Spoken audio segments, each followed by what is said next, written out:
Hi, I'm Alex Pault, and I'd like to welcome you to another episode of Talking Timepieces, where we talk about watches and horology. Today, we're going to talk specifically about horology and, to be exact, why is time important? I mean, it's come up in other episodes, and I've been asked by people about time and timekeeping, and frankly, why am I obsessed with time and timekeeping? And I thought it would be good to just put together a video specifically on why time is important. Now, I mean, we all know that time is important for like just being on time. You know, you have to show up someplace or you need to start a battle at a specific moment, which is how wristwatches killed pocket watches, because you can't fight a war with a pocket watch. Or just meeting someone for a date, getting up on time to plant the crops. Time to be on time is what we think of when it comes to time. But not to be too alliterative, time is more than just simply being on time. Now, people would say, well, what else is time used for than just simply being on time? I would say, well, navigation for one. In fact, the earliest and most important use of timekeeping and the reason we needed accurate watches was simply navigation.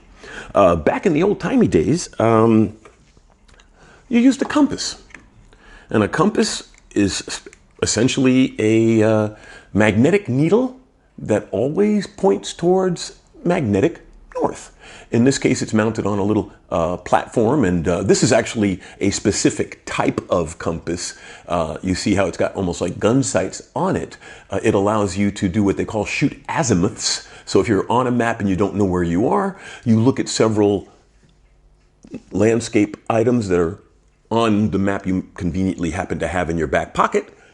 You look at those landscapes, you draw some pencil lines, if you're rich, pen lines, and you can throw your map away later, but pencil lines on the map, and you'll know where you are on the map just by knowing where north is and being able to draw accurate lines towards landmarks that are on a map, and then you can find yourself on the map.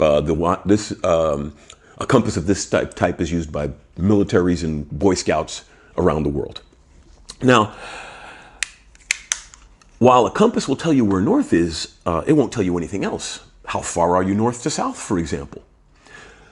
The answer to that question is both complicated and easy, because the Earth, I have a globe here, the Earth is round.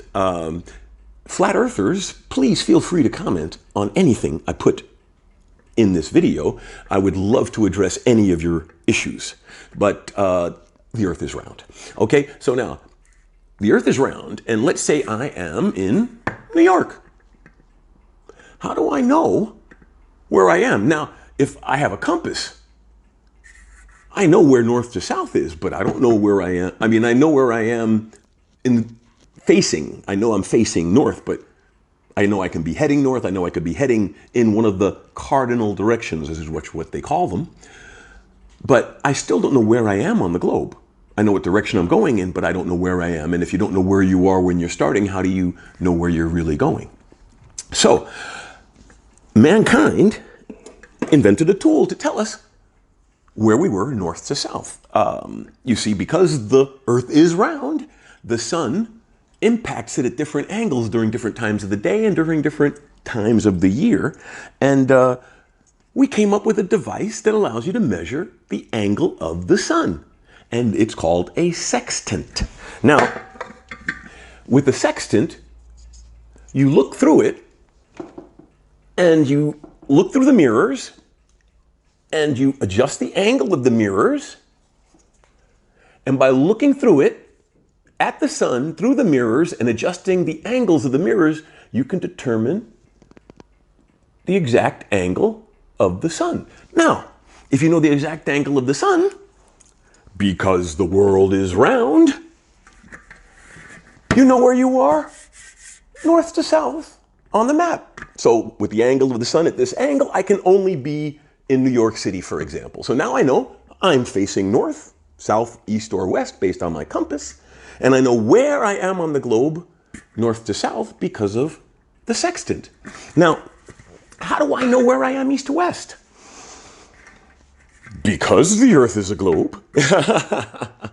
It's arbitrary because north to south can be measured by the angle of the sun, but east to west, being a ball, or actually an oblate spheroid, you're going to have to look up your gravitational mechanics for that one. That's another video entirely.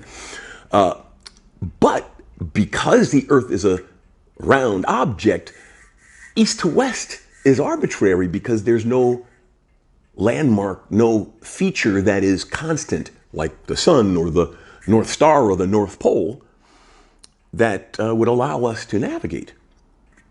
Enter time. With an accurate clock, you can have a reference point where you left, and because you know the angle of the sun, you can tell what time at noon is. Preferably you want to have a second clock. But at the absolute minimum, if you have one good clock on board set to home time, you can at least know once a day by noon where you are based on how many hours you are away from home base. Now, a true ship of the line would carry several clocks because, of course, military believes in redundancy. So you would know where you were based on a time chop, and the fact that we use Greenwich, England shows that the Brits got there first. They had a contest at the turn of the 18th century and offered a hefty sum to get a most accurate clock for use for navigation, which once they had it, they proceeded to conquer the planet with it because they could have 5 ships show up in the same place while the Spanish and the French were still trying to figure out which way was north. So having accurate time is incredibly important. In fact, the Bull of Accutron, the tuning fork watch, it was actually considered strategic technology the first years of its introduction for 2 reasons. Number one, it was the first electronic watch, and therefore being able to be driven by electricity could become a panel instrument, the first of its kind in aircraft.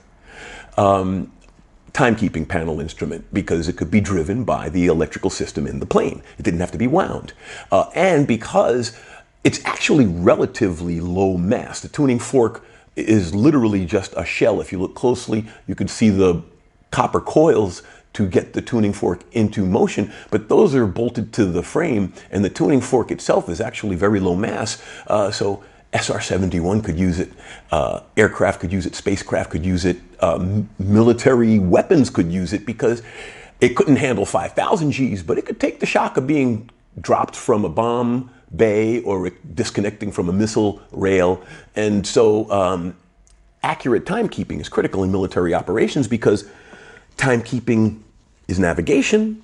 Navigation is where you want to be, and the more accurately you can either put people or a bomb where you want it, you tend to win military confrontations. So to go back to navigation, knowing which way is north, knowing where you are north to south, and now knowing where you are east to west, you can pinpoint exactly where you are on the globe. Now, people say, well, Alex, timekeeping, I mean, this is the modern world. We've got GPS satellites that tell us where we are. What do you think they send? What signal do you think comes out of the GPS satellite? Doesn't say you are here because it's telling everyone where they are. So obviously the GPS satellites must send some kind of reference that we use. It's not sending individual tailored information to every single user of the GPS network. What the GPS system sends is time. A GPS satellite is just simply a very, very good communication satellite with a very accurate atomic clock on board, and all it does is beep out the time. And because the Earth is a globe, the fact that we have these orbiting satellites, we can use what is called the Doppler effect to determine where we are in relation to those satellites. Now, the Doppler effect is what you hear when an ambulance or a police car or a fire truck is coming towards you and you hear the siren higher pitched. It's because the sound waves are being compressed by the vehicle moving towards you. That happens with everything. Light, electricity, electronic waves, everything is compressed by a moving object, space and time itself, which is why you can't, well, like I don't want to get into special relativity right now, but if you want me to do one, let me know. But the bottom line is that without these orbiting satellites transmitting a constant time reference, we wouldn't be able to use the difference between those time references to determine our location on Earth today. So, in other words, we still need accurate time for navigation. Now, the second thing that we need accurate time for is the internet. That's right. Without accurate time, we wouldn't have the internet. And that's because all of these signals, all of this information are just ones and zeros. And even more complicated, the internet is based upon packets of information, which is why it is such a resilient communications media. And well, that's what it was designed to be, because it is an information weapon created by the American military during the Cold War.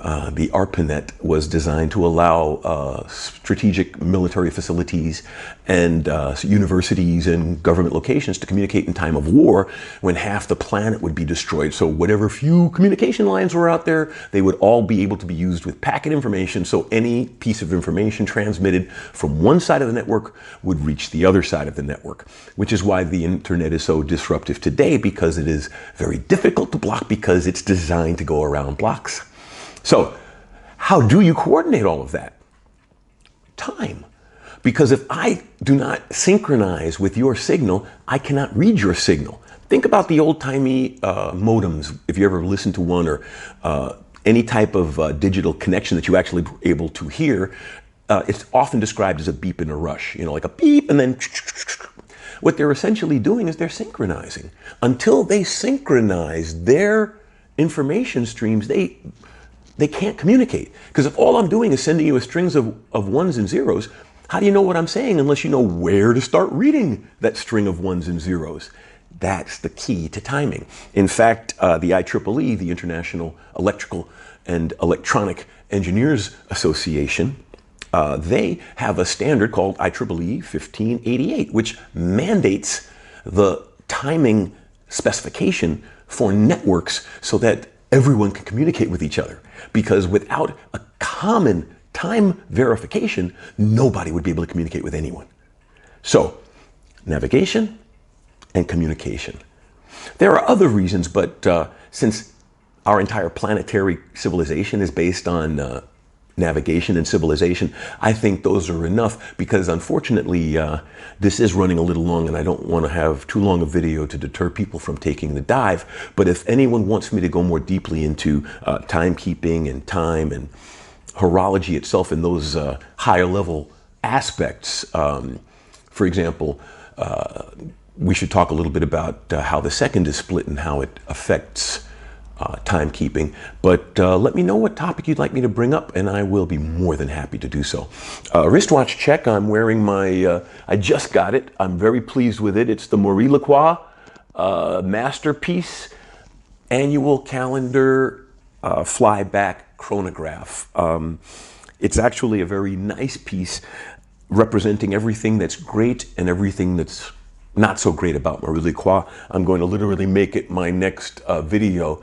That cake, that layer cake look on the case is there for a reason, and I'll explain that as well. But for now, thank you so much for taking the time to listen to me. I really appreciate it.